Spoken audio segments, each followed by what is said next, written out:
हमने एक यात्रा शुरू की है और ये यात्रा आध्यात्म की यात्रा है। और ये यात्रा सिर्फ उन्हीं के लिए है जो इस रास्ते पे सीरियस हैं, ट्रू सीकर्स हैं, जो सच में सत्य को जानना चाहते हैं। What is the ultimate truth of life, what is ultimate aim of this life, purpose of this life, जो जानना चाहते हैं कि क्या वास्तव में भगवान होते भी हैं या नहीं होते हैं तो उन्हें कैसे प्राप्त किया जा सकता है, उन्हें प्राप्त करने के लिए क्या विधि हो सकती है, क्या विधि की ज़रूरत है भी या नहीं है। तो इस यात्रा में हम अलग-अलग तरह के थॉट्स पे हम डिस्कस करेंगे। किसी भी इश्यू पे, किसी भी विचार पर, किसी हमारे शास्त्रों में क्या लिखा है या किसी ऋषि मुनि ने क्या कहा है, या जो आजकल के बड़े संत हुए हैं, मीरा हुई है, कबीर हुए हैं, या जो भी लेटेस्ट हमारे प्रीचर्स हुए हैं जैसे महर्षि रमन हैं, इन्होंने इसके बारे में क्या बोला है, उनके क्या अपने एक्सपीरियंसेस रहे हैं, या फिर जो और भी अलग largely you can say that saints हैं, उन्होंने इसके बारे में क्या विचार व्यक्त किए हैं। हम उन सभी थॉट्स पे डिस्कशन करेंगे। जैसे कि हम कई बार सोशल मीडिया पे देखते रहते हैं वीडियोज़ को, या हम गूगल पे भी सर्च करना चाहते हैं कि भगवान क्या है, तो अलग-अलग कॉन्ट्राडिक्टरीज़ व्यू आएँगे।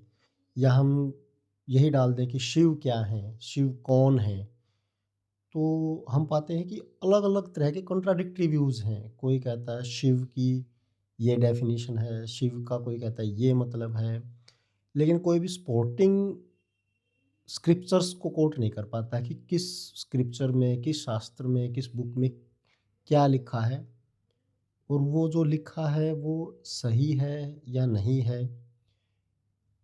और उसने तो लिख दिया है, लेकिन बाद में किसी संत ने उसी तरह का अनुभव किया है या नहीं किया है, या आपके उसके बारे में पर्सनल अनुभव क्या है।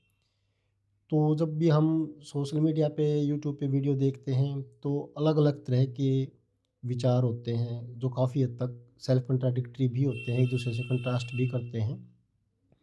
तो हम कोशिश करेंगे इस चैनल पे कि हम एक-एक, एक-एक करके हम अलग-अलग इश्यूज़ उठाएँ, अलग-अलग थॉट्स पे हम बात करें, और उस थॉट पे किसी भी संत ने क्या कहा है, किसी शास्त्र ने क्या कहा है, और हमारे खुद के एक्सपीरियंसेस क्या हैं, हम उसके बारे में बात करेंगे।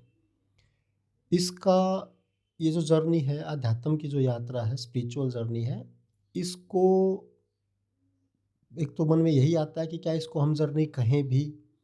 क्योंकि जर्नी का मतलब होता है एक स्थान से दूसरे स्थान पे जाना।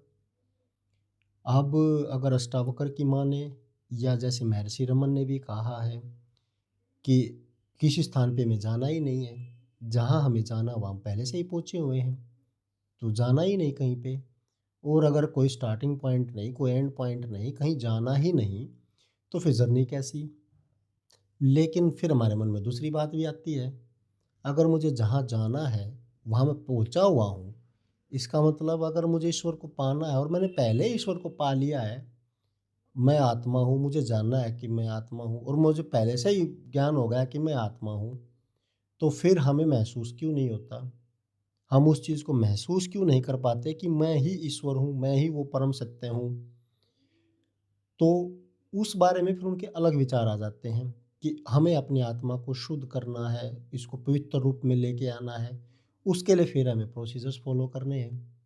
तो अल्टीमेटली फिर ये बात आ जाती है वहीं पर घूम फिर के कि हमें एक यात्रा करनी है। तो ये आध्यात्म की यात्रा है, ठीक है? हमारा इसमें लक्ष्य क्या रहेगा? जो भी अलग-अलग तरह के आदमी होते हैं, सबकी अलग-अलग प्रवृत्ति होती है, सबकी कमिटमेंट अलग है। उसी के अकॉर्डिंगली सबके डेस्टिनेशन, एंड पॉइंट भी अलग ही होंगे। हम भगवान की जनरली पूजा करते हैं, तो हमारा लक्ष्य या तो कुछ माँगना होता है, हमें भई जो भी हमारी वर्ल्डली डिज़ायर्स हैं, सांसारिक इच्छाएँ हैं, या तो हम वो माँगते हैं, या हम भई डर के ही पूजा पाठ करते हैं, या हम जस्ट रूटीन में ही पूजा पाठ करते हैं कि भई ठीक है, रोज़ एक आदत है, इस टाइम जोत लगानी है, इस टाइम मंदिर जाना है, तो एक आदत है बस, उससे आगे हम नहीं जाते हैं। तो तो हमारा पर्पस बहुत ही अलग-अलग रहता है। बहुत ही कम लोग ऐसे मिलेंगे जिनकी जो इच्छा है वो सिर्फ़ भगवान को ही पाने की है, कि भई हमें संसार का कुछ नहीं चाहिए ना, हम डरते हैं। तो वो जो कांसेप्ट है ना, गॉड फियरिंग, गॉड लविंग, तो गॉड लविंग पीपल बहुत ही कम हैं, जो सच में भगवान को पाना चाहते हैं, भगवान को ही चाहते हैं और कुछ नहीं चाहते। तो इसलिए सबका डेस्टिनेशन पॉइंट अलग-अलग होगा। कोई कम कमिट कर पाता है, कोई ज़्यादा कमिट कर पाता है। सबके मेथड्स भी उसी हिसाब से अलग होते हैं, जैसा जिसका नेचर है। कोई भक्ति मार्ग से जाता है, कोई कोई मेडिटेशन ध्यान मार्ग से जाता है, ठीक है? तो जो ध्यान मार्ग से जाता है, उसको भी फिर मार्ग अलग-अलग हो सकते हैं। वो किसी मंत्र का जाप कर सकता है, या वो दूसरी ध्यान विधियाँ, विपश्यना वगैरह है, साँसों पे ध्यान केंद्रित करना, उस मेथड से भी जा सकता है। कोई सिर्फ़ आत्मा को जा चाहता है, या फिर कोई किसी भी अपने इष्ट की पूजा करता है, तो उसका लक्ष्य रहेगा कि वो उस अपने इष्ट को प्राप्त करे। चाहे वो इष्ट भई कोई भी देवी हो, देवता हो, वो उन्हीं को प्राप्त करे। तो सबका जो लक्ष्य है वो अलग-अलग है। सबकी विधि भी अलग रहेगी और सबका रास्ता भी अलग रहेगा। तो जो आदमी जिस भी मार्ग को फ़ॉलो करेगा, हम कोशिश करेंगे अलग-अलग मेथड्स को हम अलग-अलग वीडियोज़ में डिस्कस करें। किस वही फिर से कि किस बुक में, किस स्क्रिप्चर में उसके बारे में क्या कहा गया है, उसका ऑथेंटिक सोर्स क्या है, उसमें हमें क्या मेथड फ़ॉलो करना चाहिए, वो हम अलग-अलग उसको देखेंगे। कई बार इस रास्ते में आगे चलते-चलते हमें ये भी महसूस होता है कि हमें जो कुछ अनुभव हो रहे हैं, वो अनुभव हम बहुत बार लगता है कि किसी से साझा करें, कि भाई कहीं वो ठीक भी हो रहा है या नहीं हो रहा है। कहीं ऐसा ना हो कि जो अनुभव हो रहे हैं वो मेरे मन का ही वहम हो, या फिर कुछ चेंजेज़ हो रहे हैं माइंड में, ब्रेन में कुछ हो रहा है या बॉडी में कुछ हो रहा है, तो भई ऐसा ना हो कि कोई गलत ही हो रहा हो, या कोई साइकोलॉजिकल इम्बैलेंस ना हो। तो मन में कई बार डर भी आता है। तो उस टाइम पर ऐसा लगता है कि कोई ना कोई गाइड होना चाहिए, और यू कैन से कोई ना कोई ऐसा बंदा होना चाहिए जो गुरु हो, जिसको हम फ़ॉलो कर सकें, जो हमारी प्रॉब्लम्स को वन टू वन हम जिसको बता सकें, समझा सकें कि ऐसा हो रहा है, मैं ठीक रास्ते पे जा रहा हूँ या नहीं जा रहा हूँ। तो एक ऐसे गुरु की प्राप्ति होना कि जिससे हमारा रिलेशन वन टू वन हो। हम जब मन करे उनसे बात कर सकें, मिल सकें, जानना चाहें कुछ वो जान सकें, कुछ बताना चाहें, कुछ शेयर करना चाहें वो शेयर कर सकें। तो हमारा इस रास्ते में एक ये रहेगी कि एक नीड रहेगी कि हमें कोई गुरु प्राप्त हो। ऐसा गुरु जो कि जिसको हम सच में सतगुरु कह सकें, जो सच्चा गुरु हो, ठीक है?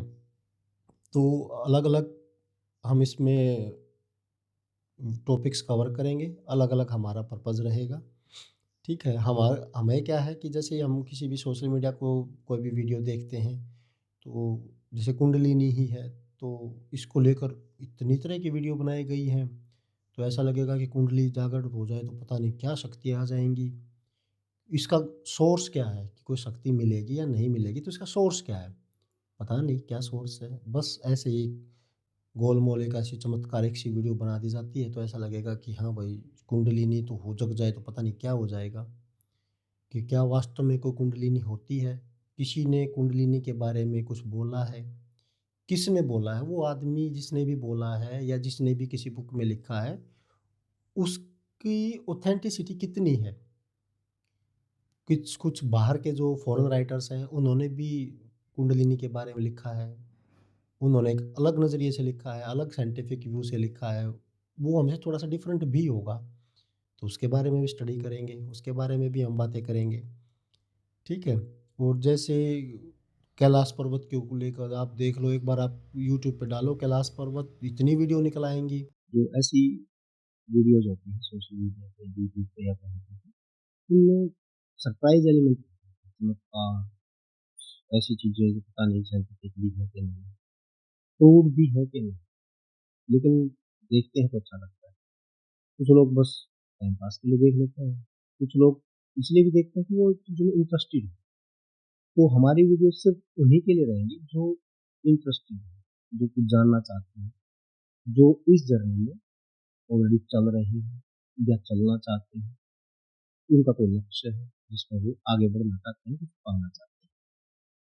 इसलिए अब हमें सभी को इस जर्नी में एक साथ चलना है, अपने अपने अनुभव को शेयर करना है। किसी भी टॉपिक को मैं कोई भी विचार व्यक्त करता हूँ तो मैं पूरी कोशिश करूँगा कि मैं उसको थोड़ा रिसर्च करूँ, उसका ऑथेंटिक सोर्स क्या है वो प्रॉपरली क्लिक करूँ, और उसमें किसी के भी संत के या कोई भी पर्सनल एक्सपीरियंसेस है वो क्या है वो मैं शेयर करूँ। और मैं उम्मीद करूँगा कि आप लोग भी इसमें पार्टिसिपेट करेंगे और हम मिलकर जर्नी को कंप्लीट। Thank you.